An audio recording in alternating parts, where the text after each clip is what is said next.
5월은 무슨 달입니까? 가정의 달입니다. 우리 세운교회 5월의 목회 주제는 사랑으로 하나 되는 믿음의 가정이라는 목회 주제를 가지고 나아가려고 합니다. 특별히 오늘은 하나님께서 우리 가정에 귀한 선물로 주신 우리 사랑하는 자녀들을 우리 축복하는 어린이 주일로 하나님께 예배를 드리고 있습니다. 자녀를 키우는 우리 부모님들, 그리고 사랑하는 손주들을 위하여서 또 눈물로 애써 기도하고 있는 우리 조부모님들, 그동안 수고가 많으셨습니다. 아이가 아플 때면 밤새 가슴 졸이고 때로는 내 마음 같지 않게 살아나는 우리 아이의 모습을 보면서 남몰래 눈물 흘리면서 기도하기도 하셨을 것이고, 또 밤을 샜던 그런 수많은 기억들을 하나님께서는 이미 다 알고 계시는 줄로 믿습니다. 오늘 이 예배가 우리 사랑하는 부모님들에게는 하나님께서 주시는 따뜻한 위로의 말씀과 힘을 얻는 시간, 또 우리 자녀들에게는 평생 잊지 못하는 든든한 축복의 시간이 되기를 주님의 이름으로 축복합니다. 네, 우리 세움교회 2026년 표어가 무엇이죠? 우리 다 같이 한번 외쳐볼까요? 복음의 근본 위에 굳게 서는 교회. 그렇습니다. 우리 고린도전서 3장 11절 말씀을 중심으로 해서 올해 우리가 이 표어를 붙들고 함께 기도하면서 나아가고 있습니다. 자, 우리 교회가 흔들리지 않으려면 복음 위에 서야 하는 것처럼 우리의 가정도, 우리 아이들의 삶도, 또 미래도 세상의 유행이나 또 물질이 아니라 오직 복음의 근본이신 예수 그리스도 위에 온전히 세워져야 될 줄로 믿습니다. 그래야만 거센 세상의 풍파와 비바람이 몰아쳐도 우리 아이들의 인생이 무너지지 않게 될 줄로 믿습니다. 자, 오늘 우리는 이 시간 주신 말씀 통해서 하나님께서 우리 가정과 자녀들에게 원하시는 가장 위대한 유산이 무엇인가, 또 우리 가정과 우리 교회가 어떻게 하나 돼서 이 아이들을 지켜나갈 수 있는가에 대해서 함께 말씀을 나누고자 합니다. 자, 오늘 본문인 잠언 22장 6절은 우리 부모님들이라면 누구나 마음에 품고 기도하는 귀한 말씀입니다. 혹시 이 말씀을 잘 모르셨다면 오늘 이 말씀을 우리 부모님들이 꼭 마음 가운데 새기셨으면 좋겠어요. 우리 같이 한번 마음에 새기면서 한번 같이 읽어보실까요? 마땅히 행할 길을 아이에게 가르치라. 그리하면 늙어도 그것을 떠나지 아니하리라. 아멘. 이 짧은 말씀 안에는 우리 사랑하는 우리 자녀들을 흔들림 없는 믿음의 사람으로 세우기 위한 세 가지의 중요한 영적인 원리를 담고 있는데, 오늘 그 세 가지의 원리를 함께 말씀을 통해서 나누려고 합니다. 먼저는요, 자녀에게 마땅히 행할 길, 바로 복음의 단맛을 먼저 맛보게 해야 된다는 것입니다. 부모님들은 부모가 되면 자녀에게 참 많은 것들을 가르쳐주고 싶어 합니다. 남들보다 뒤처지지 않는 법, 좋은 학교에 가는 법, 세상에서 칭찬받고 성공하는 법을 가르치기 위해서 우리 부모 세대들은 정말 갖은 애를 씁니다. 그런데 하나님은 오늘 다른 그 어떤 것보다도 가장 먼저 사랑하는 자녀들에게 가르쳐야 하는 것은 바로 마땅히 행할 길을 가르쳐야 한다라고 말씀하고 있습니다. 여기에서 가르치라라고 쓰인 히브리어 원어를 보면 아주 놀라운 뜻이 숨어져 있는데, 이것은 바로 입천장에 문지르다, 맛을 보게 하다라는 그런 의미를 가지고 있습니다. 아마 우리 어린 친구들은 초콜릿 좋아할 거예요. 그죠? 초콜릿 좋아하는 이유가 뭐예요? 맛있으니까. 네. 단맛이 맛있는 거예요. 그죠? 달달한 것이 맛있는 거예요. 사탕 좋아할 거예요. 왜? 맛있으니까. 다니까 맛있는 거예요. 아이스크림 좋아할 거예요. 왜 좋아할까요? 맛있으니까. 네, 시원하고 맛있으니까. 다니까 그런 겁니다. 그래서 이스라엘에서는 갓 태어난 아이가 처음 젖을 먹기 전에 그 입에다가 그 대추야자 즙을 손가락에 묻혀가지고 아이의 입천장에다가 이렇게 발라줬다고 그래요. 왜냐하면 아이가 그 달콤한 맛을 쩝쩝거리면서 느끼게 해가지고 스스로 엄마의 젖을 잘 빨아먹을 수 있도록 식욕을 먼저 돋아주기 위해서 대추야자 열매의 즙을 이렇게 손가락으로 발라서 입에다가 발라줬다는 겁니다. 이게 영적으로 그럼 뭘 의미하는 걸까? 억지로 우리 아이들의 머리에 성경 지식을 구겨 넣으라는 게 아니에요. 이 아이들에게 억지로 성경을 막 넣으려고 해도 들어가지가 않아요. 우리가 아무리 무서운 얼굴로 이것도 왜 몰라? 하면서 막 무섭게 윽박지르고 가르친다고 해서 성경 지식이 성경에 관한 것을 머리 가운데 이해할 수 있게 되는 것이 아니라는 것이죠. 성경을 계속 보다가 말씀을 듣다가 어느 순간 하나님의 말씀의 단맛을 깨닫게 되면 예수님을 믿고 예배하게 되는 그런 놀라운 기쁨을 아이가 스스로 맛보아 알게 되는 그런 귀한 은혜가 임하게 될 줄로 믿습니다. 디모데후서 1장에 보면 훌륭한 목회자가 된 디모데의 이야기가 나옵니다.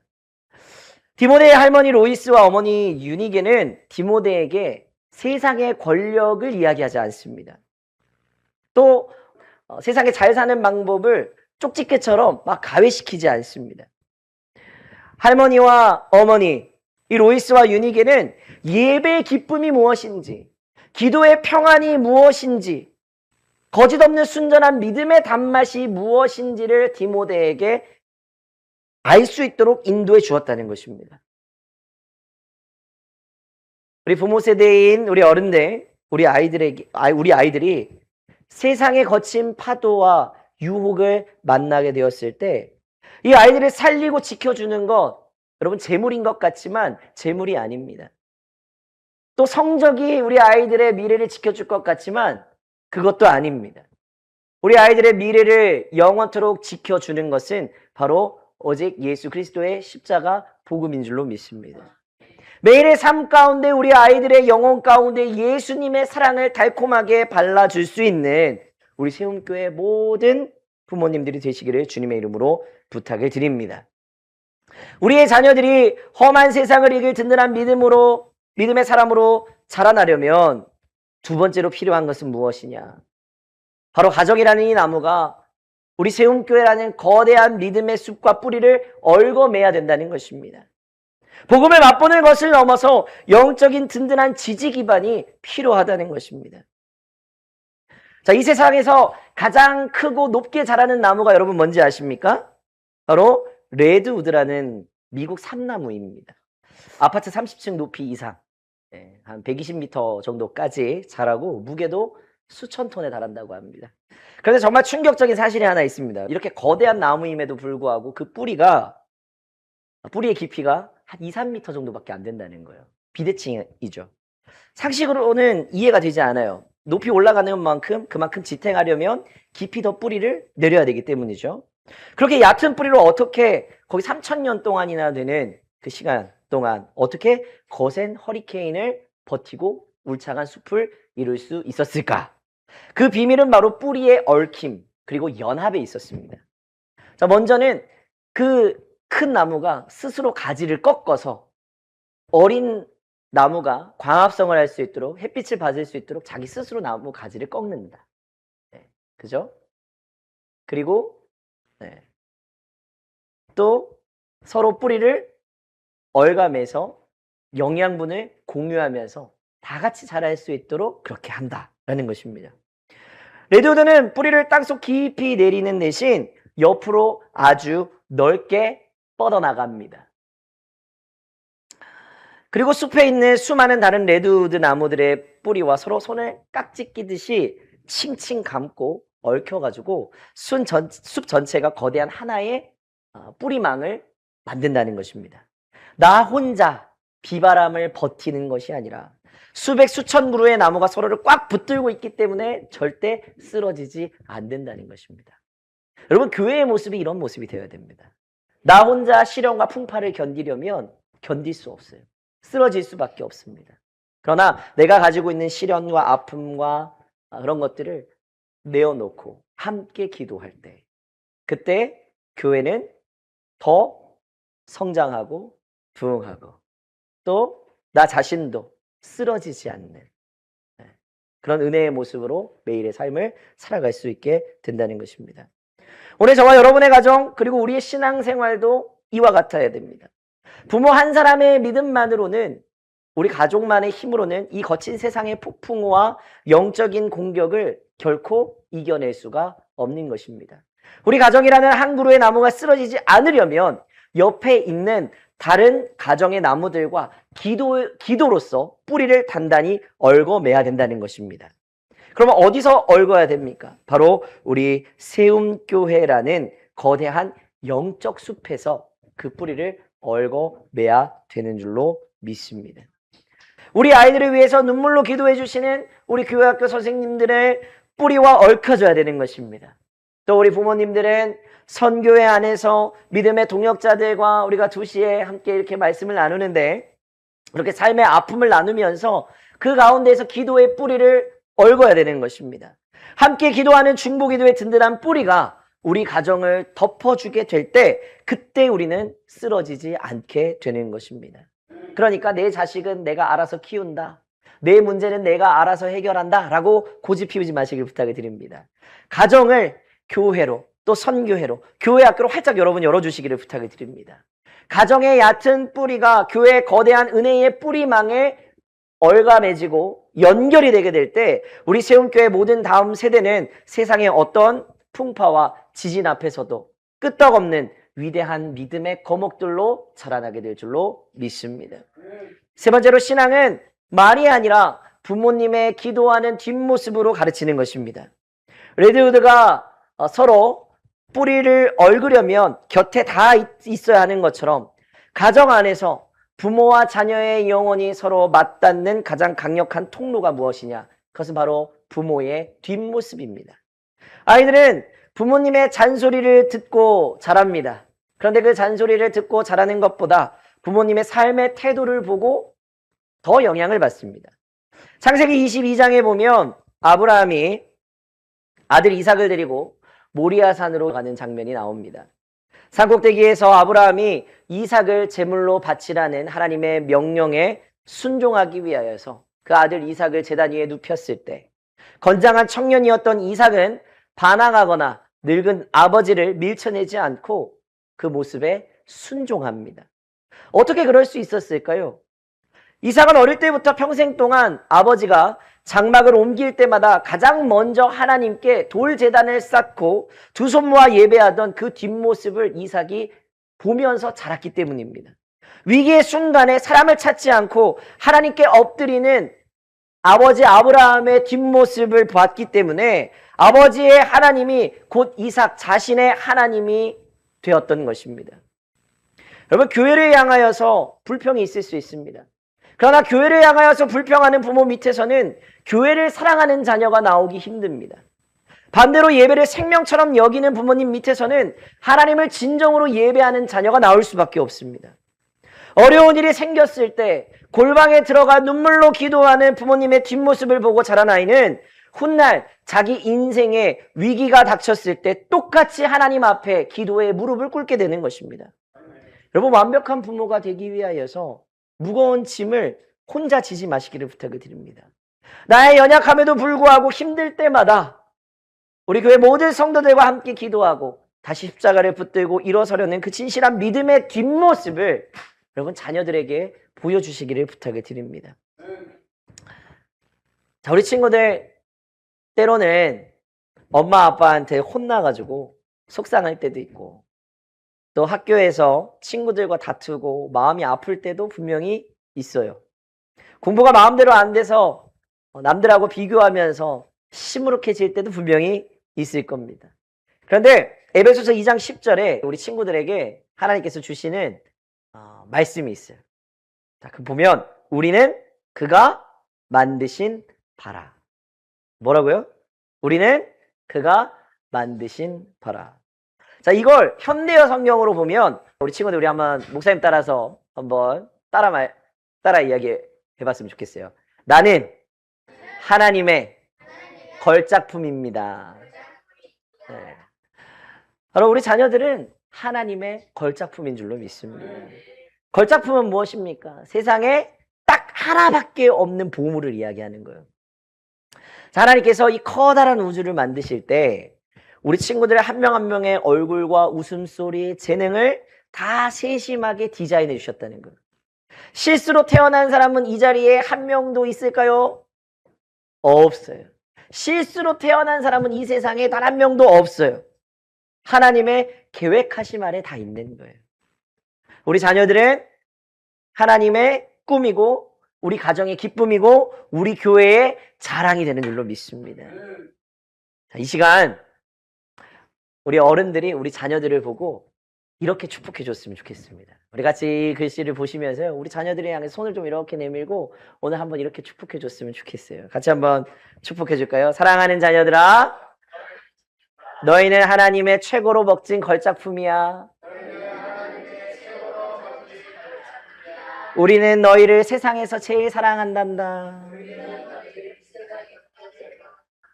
우리가 함께 기도하며 평생 너희의 든든한 숲이 돼줄게. 하나님이 너희의 평생을 지켜주실 거야. 여러분 정말 이 말대로 그렇게 해주시겠습니까? 네. 우리 세움교회가 우리 아이들의 든든한 숲이 되어줬으면 좋겠습니다. 가정 안에서 우리 교회 안에서 서로의 뿌리를 맞잡은 이 기도가 우리 아이들의 평생을 지키는 든든한 울타리가 될 줄로 믿습니다. 그런데 말씀을 들으면서도요, 우리 마음 한구석에는 왠지 좀 씁쓸한 기분이 들 때도 있습니다. 또 무거움도 있습니다. 우리 아이들에게 내가 정말 든든한 나무가 되고 있는 거 맞나? 가시나무처럼 내가 상처만 준 건 아닌가? 우리 가정이 교회에 얽히기에는 내가 영적으로 너무 메말라져 있는 건 아닌가? 그렇게 자책하는 분도 있을지도 모르겠습니다. 맞아요. 부모인 우리는 연약합니다. 부족한 죄인들이에요. 내 안에 있는 상처와 조급함이 뾰족한 가시가 돼서 내가 가장 사랑하는 자녀들을 찌를 때가 얼마나 많이 있습니까? 예. 사실 저도 굉장히 잔소리 많이 하거든요. 근데 돌이켜보면 나의 부족함 때문에 내 자녀들을 뭐라고 하더라고요. 나의 부족한 모습이 내 자녀를 통해서 투영이 되니까 그게 싫은 거예요. 그래서 오늘 이 시간 우리에게 필요한 건 뭡니까? 나의 노력과 열심을 다 내려놓고 다시 십자가의 복음 앞으로 나아가서 예수님의 사랑으로 우리 자녀들을 사랑해야 될 줄로 믿습니다. 자, 레드우드 나무들이 아무리 서로 뿌리를 얽어서 거대한 숲을 이룬다고 해도 저들이 서 있는 땅 자체가 모래로만 가득하다 그러면 태풍이 불고 허리케인이 칠 때 다 쓰러지고 말 겁니다. 우리의 가정이, 우리 교회가 아무리 친밀하게 얽혀 있다고 하더라도 그 밑바탕이 세상의 욕망이나 인간적인 침묵이라면 결코 안전할 수가 없는 것입니다. 우리 가정이, 우리 교회라는 숲이 뿌리 내려야 될 유일하고도 영원한 반석은 무엇이냐? 바로 예수 그리스도이신 줄로 믿습니다. 하나님 아버지께서 상처투성이인 우리를 포기하지 않으시고 독생자 예수 그리스도를 아낌없이 십자가에 내어주셨습니다. 그 영원하고 완전한 하늘 아버지의 사랑이 우리 부모님들의 심령을 먼저 흠뻑 적셔줘야 되는 것입니다. 내가 내 자녀의 삶을 책임져야 된다는 무거운 강박을 이제 십자가 앞에 다 내려놓으시기를 부탁을 드립니다. 우리 자녀들의 참 부모가 되시는 분은 누구십니까? 바로 하늘에 계신 우리 아버지 하나님이신 줄로 믿습니다. 우리가 복음의 반석 위에 굳게 서게 될 때 예수 그리스도의 그 흘리신 보혈이 말라버린 우리 가정의 뿌리에 생명수를 공급하고 방황하는 자녀들을 넉넉히 품어낼 은혜를 부어주실 줄로 믿습니다. 말씀을 맺겠습니다. 가정의 달 5월 이 첫 주일 어린이 주일로 우리가 함께 예배하면서 우리 세움교회 모든 가정과 자녀들을 위해 하늘의 평강이 충만하게 임하게 되기를 소망합니다. 자녀들에게 썩어 없어질 세상의 것이 아니라 영원히 변하지 않는 십자가 복음의 단맛을 경험할 수 있도록 인도해 주시기를 부탁을 드립니다. 잔소리가 아니라 하나님의 예배하고 엎드려 기도하는 진실한 삶의 뒷모습을 신앙의 유산으로 물려주시기를 부탁을 드립니다. 그리고 무엇보다 나 혼자 우리 가족끼리만 신앙생활을 하는 것이 아니라 우리 교회라는 우리 세움교회라는 거룩한 영적 숲 안에서 서로 기도의 뿌리를 단단히 얽어맬 수 있는 그런 귀한 소년님들이 되시기를 부탁을 드립니다. 눈물로 심은 기도의 씨앗은 결코 땅에 떨어지지 않습니다. 우리의 사랑하는 자녀들이, 우리 모든 세움교회 가정들이 거대한 이 레드우드의 숲처럼 연합하여서 복음의 근본 위에 굳게 서고 이 어두운 세상에 생명을 살리는 위대한 믿음의 세대로 바로 서게 되는 귀한 은혜가 임하게 되시기를 주님의 이름으로 간절히 부탁해 드립니다. 주가 주신 길을 함께 걷네. 주 안에서 하나 되어 예배하며 섬기며 사랑으로 세상을 품네. 세움교회 주의 교회 주 뜻 따라 세워가리.